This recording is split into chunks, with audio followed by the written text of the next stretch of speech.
Welcome back to Wicked F150. Hope y'all are having a great weekend so far. Today we're going to actually finally be installing the Airaid cold air intake for the truck. Real quick edit in here. I did forget to mention, I did do something earlier this morning that couldn't have come at a better time. I ordered it last week, planned on doing it this week, and of course the weather was horrible. And this holiday this weekend just puts the icing on the cake at the timing. So I did a distressed American flag on the big old sunroof that I got. Let's look from the top.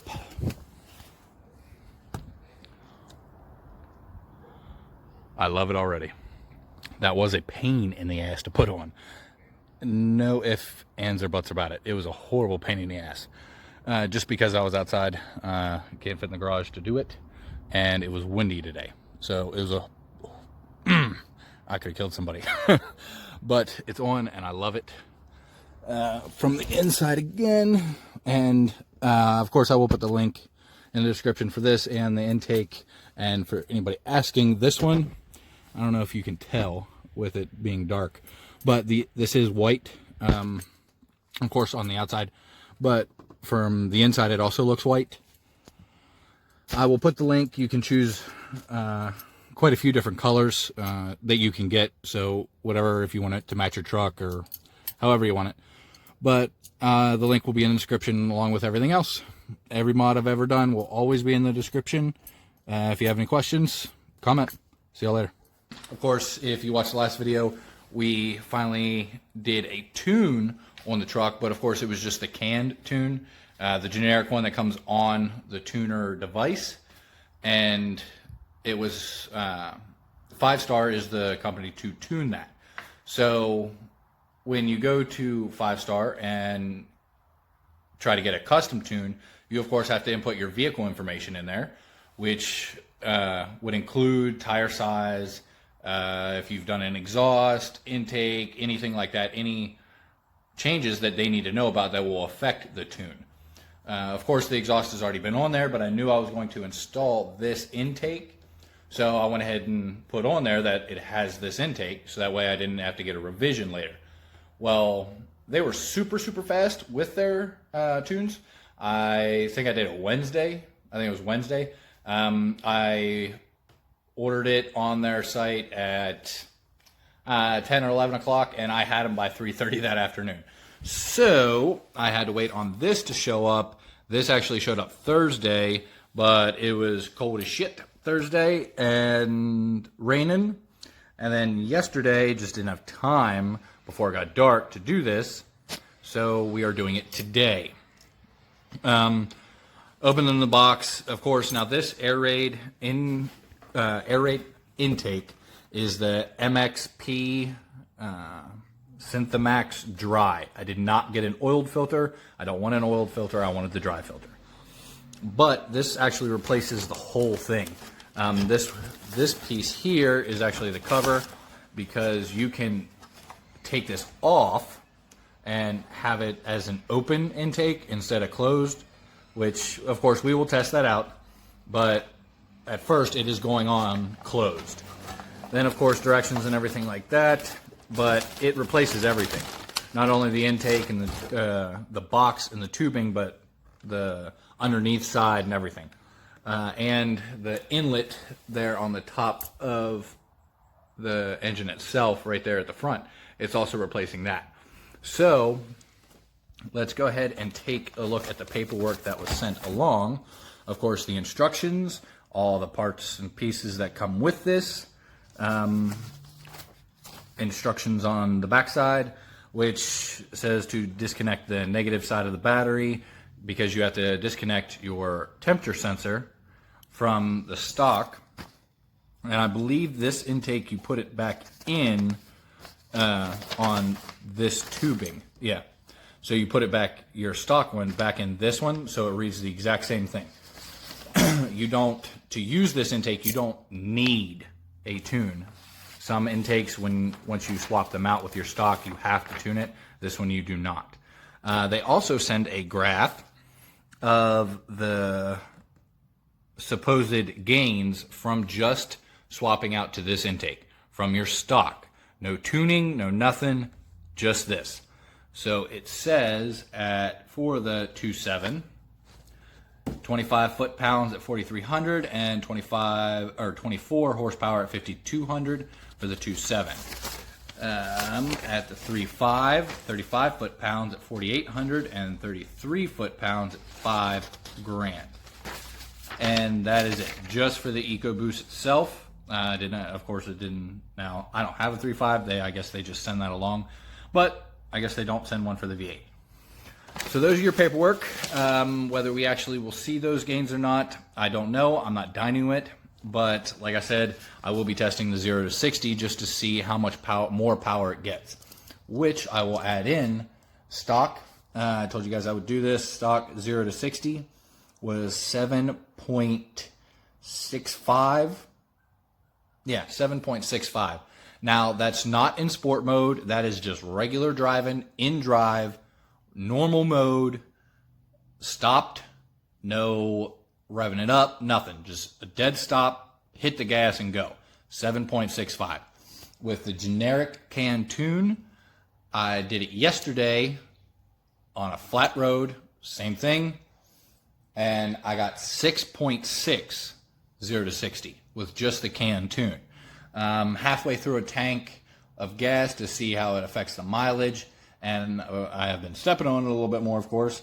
But so far, for how far I've traveled and how much is left in the tank, which is just over 300 miles, and I'm at half a tank, I'm probably doing a lot better, because I usually fill it up about 420 miles.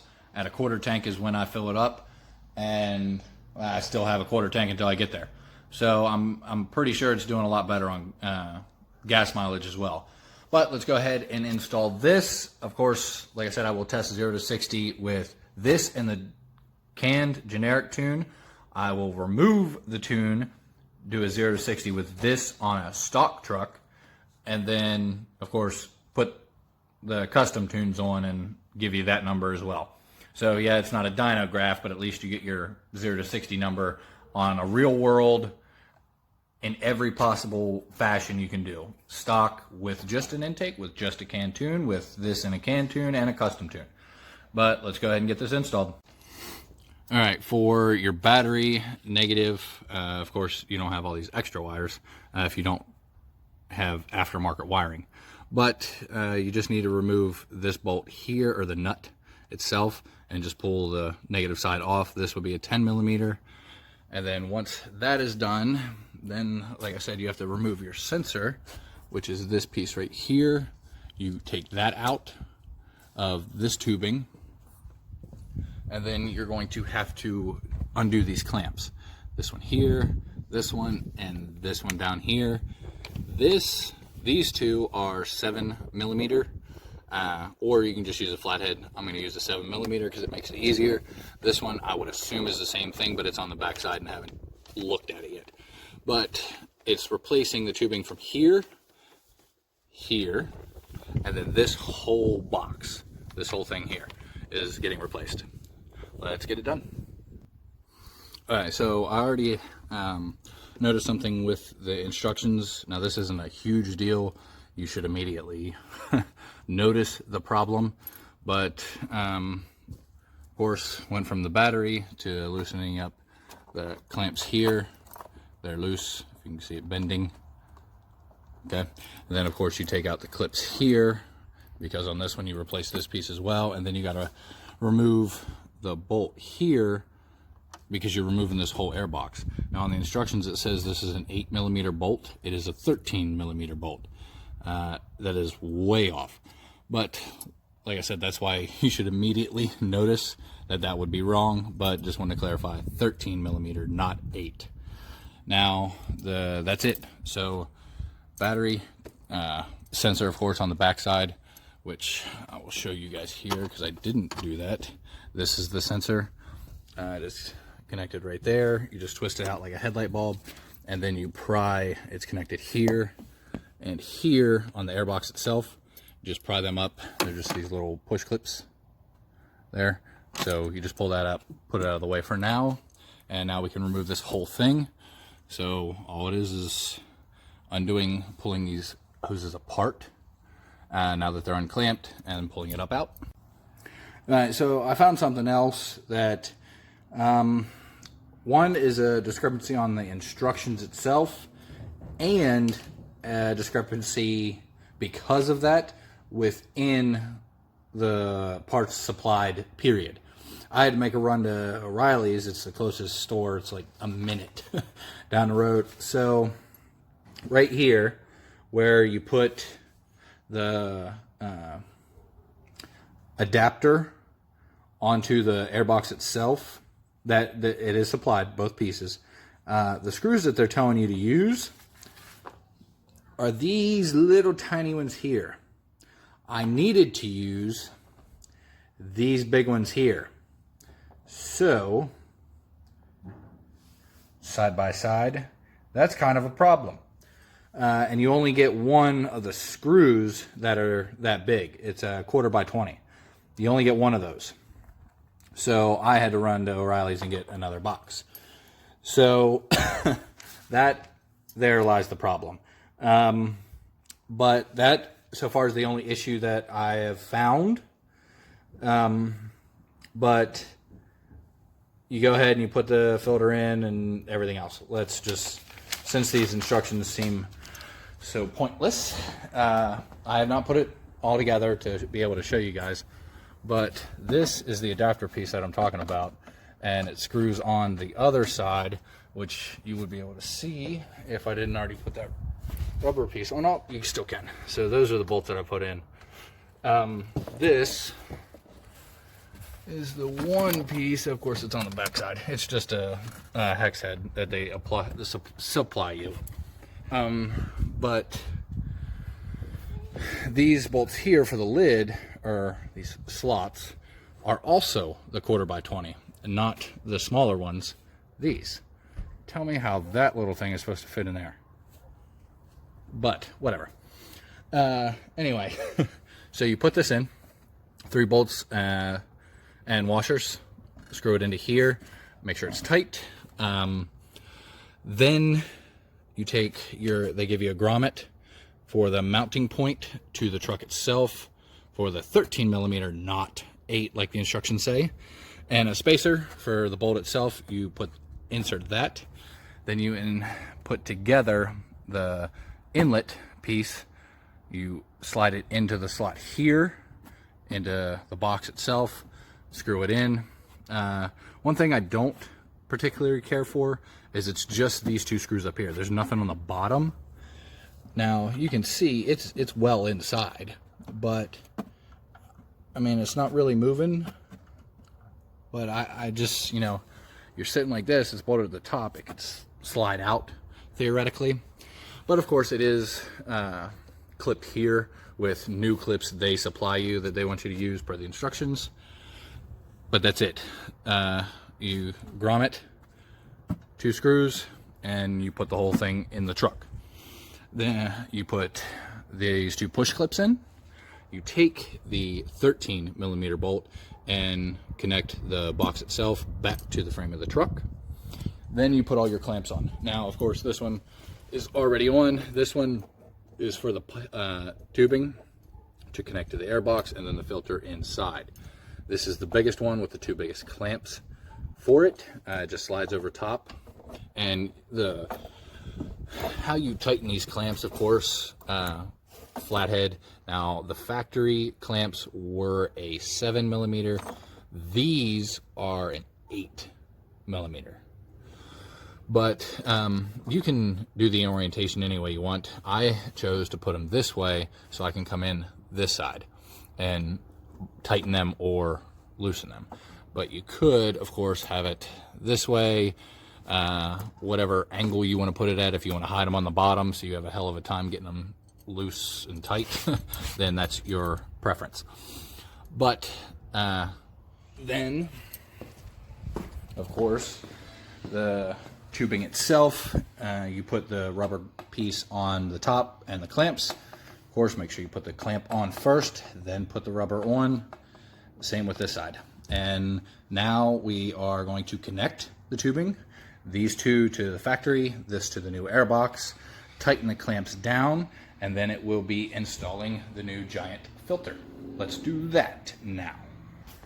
Okay, and it is all back together. So one, it obviously looks a lot better, but it actually needs to perform though. The instructions are, since being so wrong, they are a pain in the ass. I was not a fan of that. The wrong screws to put together their own product, not happy with that. But other than that, I mean, it is very nicely built. All the videos that I watched on it, which are few and far between, did say is very nice. And they do claim very good gains. Fingerprints all over it. Man, my fingers are dirty. But I wanted to point out one thing I did forget about is the sensor into the new one. So you have to unclip this. It's just like any other clip. Squeeze, pull it out. Then you remove the factory O-ring off the plug, put on the one that they supply you, and then it has a tab. The sensor itself has a tab that you put on. There's a notch out right here on the tubing, and you push it in until it hits that tab. You have to seat it basically to get the O-ring on, you know, inside the hole, not on the outside. And then you just use the actual tiny screw and the big old washer and hold it into place. Now, I went ahead and put the big old filter in here and closed it up, of course, with the correct size bolts that I had to buy. I mean, tell me how that's even possible. But, and you have to put your own little Airaid sticker on. But plugged in, sealed up, connected. So now it is time. The very last step, of course, make sure everything is on. All the clamps are tight, because you have a loose one, then you're gonna have problems.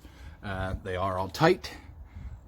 To here, to there, to there, and then one to hold the filter on in here itself. Which, again, dry, not oiled, reusable. Take it off, wash it, put it back in. Then, final step, reconnect your battery, and you are done. So I will take it out this evening, down the street, flat road, stomp on it, see what the 0 to 60 is, so I can put that in the next video, which will be once I have the actual tunes done and going through the tunes itself, uploading it, and the times from the rest of the comparisons. Anybody wondering, I had mentioned the grill in another video. So it was delivered while I was doing the seats last week on Saturday. Apparently it came in 2 packages. I did not get the second one. And that's, I'm telling you, FedEx is the worst shipping company in the world. Every time I have something delivered by them, it is messed up and won't somehow, every time. So, like I said, the first box, delivered, good to go. The second box, not delivered. I called FedEx 3 times Saturday. First 2, hey, where's my second one? Because they said it was delivered. Oh yeah, the second one isn't, it'll be delivered today. Okay. Then I called again, it's getting awfully late. Sure, it's gonna be delivered. My tracking says it's still in California.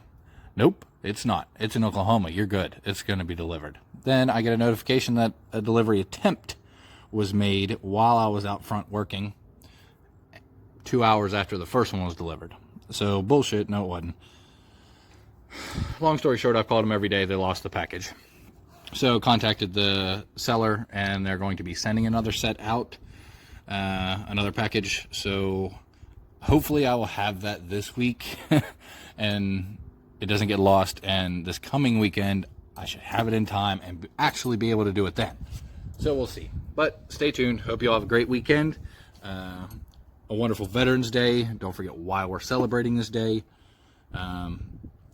Me being one myself, it's kind of important. And some people, you know, oh, it's just a day off work or whatever. It's not. We have it for a reason. Enjoy your holiday. Enjoy your weekend. Hit the like and subscribe. See y'all next time.